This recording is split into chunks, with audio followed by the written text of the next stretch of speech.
Hi friends, welcome back to my channel Banu's recipe. முட்டைக்கோஸை வச்சு ஒரு ஹெல்த்தியான பக்கோடா ரெசிபி எப்படி சட்டன் செய்கிறதுன்னு இந்த வீடியோவில் பார்க்க போகிறோம். அதுக்கு ஒரு 1/4 கிலோ முட்டைக்கோஸை இந்த மாதிரி நீட்டாக ஸ்லைசரில் கட் பண்ணி வச்சுருக்கேன். அது கூட நறுக்கின வெங்காயம், பொடியாக நறுக்கின இஞ்சி, கொஞ்சம் பூண்டு, ஒரு பச்சை மிளகாய், கொஞ்சம் கொத்தமல்லி, கொஞ்சம் கருவேப்பிலை,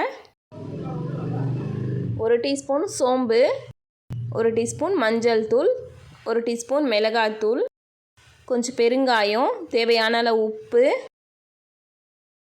ஒரு 150 கிராம் கடலை மாவு, இது எல்லாத்தையும் சேர்த்து நல்லா மிக்ஸ் பண்ணிக்கலாம்.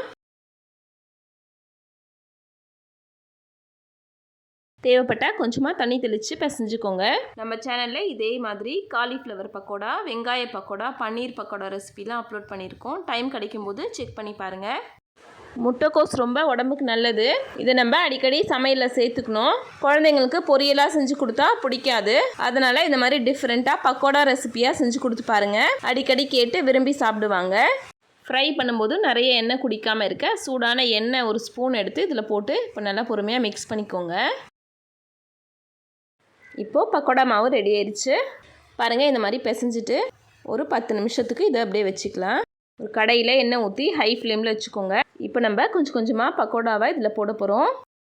போட்ட உடனே திருப்பி விடக்கூடாது. ஒரு 5 நிமிஷத்துக்கு இது அப்படியே இருக்கட்டும்.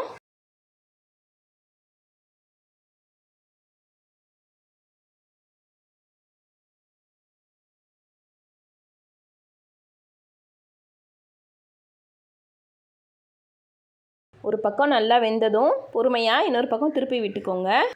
எந்த பக்கோடா ரெசிபியாக இருந்தாலுமே ஹை ஃப்ளேமில் வச்சு தான் ஃப்ரை பண்ணணும். லோ ஃப்ளேமில் வச்சு பண்ணால் அந்த கிறிஸ்பினஸ் வராது.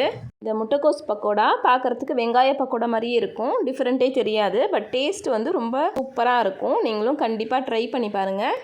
இப்போ பாருங்கள், 2 பக்கமும் நல்லா ஃப்ரை ஆகிட்டு கிறிஸ்பியாக ரெடி ஆயிடுச்சு. இதை ஒரு பிளேட்டில் மாற்றிக்கலாம். பார்த்தீங்கன்னா உங்களுக்கே தெரியும். சவுண்டு பாருங்கள் எவ்வளோ கிறிஸ்பியாக இருக்குது. நீங்களும் ட்ரை பண்ணி பார்த்துட்டு எப்படி இருக்குன்னு கமெண்ட்டில் சொல்லுங்கள். இந்த வீடியோ உங்களுக்கு பிடிச்சிருந்தா லைக் பண்ணுங்கள், ஷேர் பண்ணுங்கள். என்னுடைய சேனலை புதுசாக பார்க்குறீங்கன்னா மறக்காமல் சப்ஸ்கிரைப் பண்ணி பக்கத்தில் இருக்க பெல் ஐக்கானை ப்ரெஸ் பண்ணிக்கோங்க. தேங்க்யூ.